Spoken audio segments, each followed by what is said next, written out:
Hello, my name is Richard, and in this video we are going to be learning to play the 1 to 6 player game Amass from Dark Frontier Game Studio.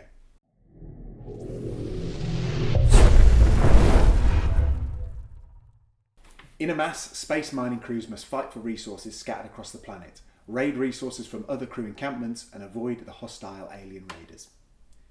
In this video we are going to cover a 4-player game. Amass also comes with AI cards for use in 1 to 2 player games, and you'll find the rules for these cards at the back of the rulebook. Place the game board in the middle of the game area. Shuffle the action cards and resource cards and place them on the map. The resource cubes are placed next to the game board. Take the Alien Raider meeple and place it on its starting location.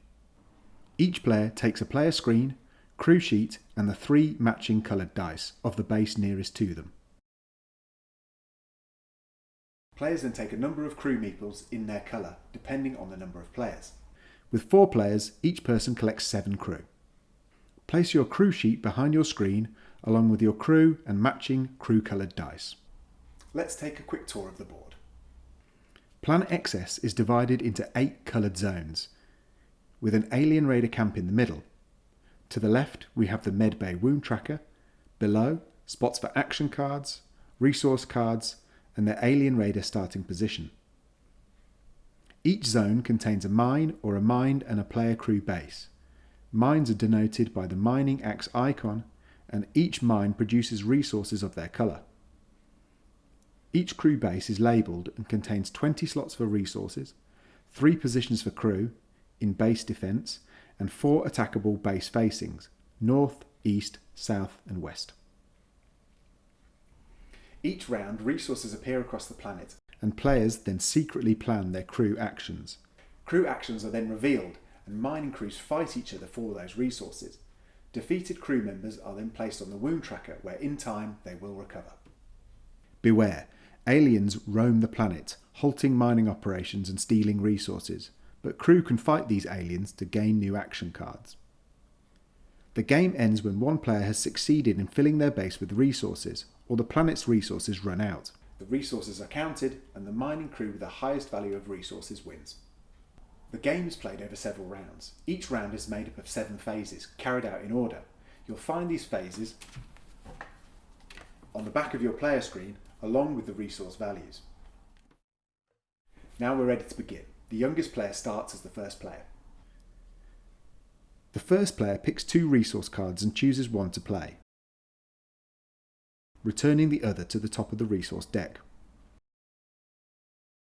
The first action to resolve on the resource card is to move the Alien Raider. The top left of a resource card will tell you how many zones the aliens move each turn. The aliens only ever move clockwise around the map from zone to zone, removing any remaining resource cubes from each mine in a zone that they enter or pass through. Aliens only remove resources in the distribute phase, and aliens never remove resources from player bases. Crews cannot raid, mine or fight one another in zones occupied by aliens, unless they have a card effect that allows them to. Crew in a zone with alien raiders are simply returned to the player's hand at the end of the round. Next, the starting player distributes the resource cubes at the various mines, as instructed on the card. Cubes marked with a cross are only placed in a 5 to 6 player game. Let's take a look at your crew sheet. It contains 8 mining locations found on the board, 5 rival encampments with attackable base facings, north, east, south and west, your own player base for defence and the Alien Raider camp. All players now distribute their crew in secret. Up to 3 crew can be placed in each box. 3 crew to each mining location, in defence of your own base, to attack the alien camp to gain new action cards, or up to 3 crew can raid another player base, with only 1 crew member being allowed at each base facing, north, south, east or west. All the player screens are removed at the same time, and players transfer their crew to the planet map. Starting with the first player, moving clockwise around the board, each player can choose to play 1 action card marked with the command card symbol. Repeat this process until no one wishes to play any more cards. Any number of action cards can be played by a player. For example, Delta is the first player and declines to play a command card. X-Ray is next. They play the direct command card, moving the aliens to a zone with Delta's crew, blocking all mining. When it returns to Delta's go, they decide to play an action card, Comms, to move their crew member from the block zone to another mine on the map. Form a discard pile next to the board for all the used action cards, and shuffle and reuse it if the action deck runs out. There is also no player hand card limit. Combat phase. Depending on how the resources are distributed at mining locations, mining or combat then mining will occur. Combat will also happen during raids at defended bases. Each crew member can only carry one resource cube. There is no combat if each miner can claim a resource cube at a mine. For example, location mine F2 has 2 cubes. Alpha and Echo both have a single crew at the location. They take 1 resource cube each, so there is no combat. Combat occurs when there are not enough resource cubes for each crew member. Example, location F2 has 2 cubes, Alpha has 2 crew and Echo has a single crew at the location. They must fight. A raid is a fight between a raider, an attacking player, and a defender of a player base. A defender is never allowed to initiate an attack on the raider. If opposing crew members are raiding from the same base-facing direction, they must first fight each other before they can attempt to attack the defenders in the base. If the base is undefended, opposing crews must first attack one another before they can raid any resources. The first player picks the first combat or raid, then moving clockwise, each player picks a combat to resolve until all battles and raids have been concluded. The player whose turn it is chooses a combat to resolve. Both players roll a d6 for each crew member they have at the location. Dice results are paired off, highest to highest, and the highest numbers win each pair.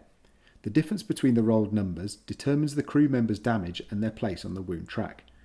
Players can gain action cards as indicated when crew members are wounded.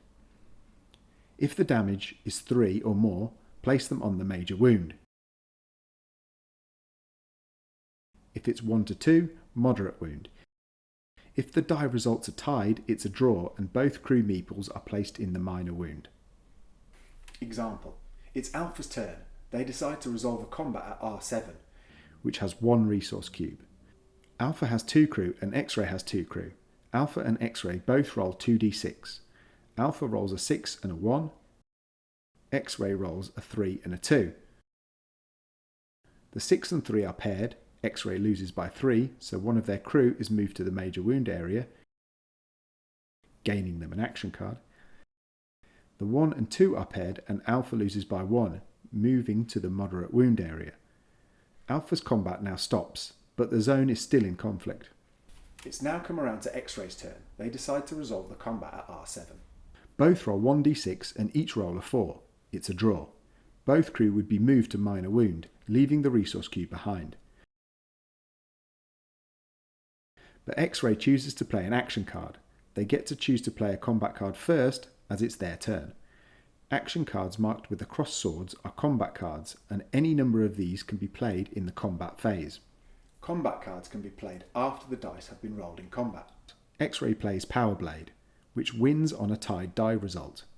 Alpha then plays Stimulant to re-roll an attack die. They re-roll their own die and roll a 3. Bad luck. They are moved to moderate wound. Raids. Raiding players must first fight one another before they can attempt to attack the defenders in the base. Defending crews are not allowed to initiate attacks on raiding crews. A raiding player may attack a defender with all crew members that are alone at a base-facing direction. Example, Alpha is raiding Echo's base with 3 crew, north, east and west. Echo has 3 defenders in their base. This raid would be 3d6 versus 3d6 of the defender's crew. If, for example, Echo was being raided by one of Delta's crew to the west, Alpha would only be able to attack with 2 crew unless they successfully defeated Delta first. So the order in which you resolve attacks is very important. If the attacking player wins the raid, or if a base is undefended, they will be able to steal resource cubes from the defender's base in the deposit phase. Assault the alien camp. Up to 3 of your crew can attack the aliens. For each attacker, roll a d6 and collect the action cards, or 2 action cards if you roll a 6. Deposit phase. Simultaneously, all players deposit their captured resources in their base. An unwounded crew on the map, are returned to the player. raid resolution is slightly different. Each raiding crew member rolls a d6 and steals resource cubes from their current base facing, up to the value rolled. Resources must be removed from the outer edge first, but no matter the d6 roll, one resource cube can always be taken. As you can see, raiding can be very lucrative. Each player base can hold 20 resource cubes, 5 in each base facing. Resource cubes can be stored in any free slot within your base, but once placed they cannot be moved again. Remember, when being raided, cubes must be taken from the outer edge first, so your base's innermost resource slots are more valuable. The restore phase. Now all the wounded crew members move up one space on the wound tracker. Any that move into the mobilise section are returned to the respective players, ready for action in the following round. Let's talk about the wound tracker. During combat, the difference between the rolled d6 numbers determines the losing crew member's damage and their place on the wound track. The wound tracker is composed of 4 sections: mobilised, minor, moderate and major wounds. If a player has 2 crew in the moderate wound section, they gain an action card, as indicated. For each crew member in the major wound section, a player gains an action card. Similarly, players also gain action cards from crew moving up the wound tracker. For example, if Alpha has 2 crew in the major wound, in the restore phase they both move into the moderate wound, and the Alpha player would gain another action card. End of the game. The game ends when one or more players manages to fill their base with 20 resource cubes at the start of the restore phase, or as soon as the planet's resources run out. There is no resources left to mine. Players then receive points for each resource cube claimed. Green 1 point, blue 2 points, pink 3 points and orange 4 points. For each base facing filled with 5 of the same coloured resource cubes, players received 3 extra points. The player with the highest score wins. In the event of a tie, any extra undeposited resource cubes held by a player are counted towards their final score. And that's it. That's everything you need to know to play Amass. If you have any questions about anything you've seen here, feel free to leave them in the comments below. If you found this video helpful, please give it a like and subscribe. If you want to find out more about Dark Frontier games, head over to the website, linked below, and join our mailing list. Thanks for watching, and we'll see you next time.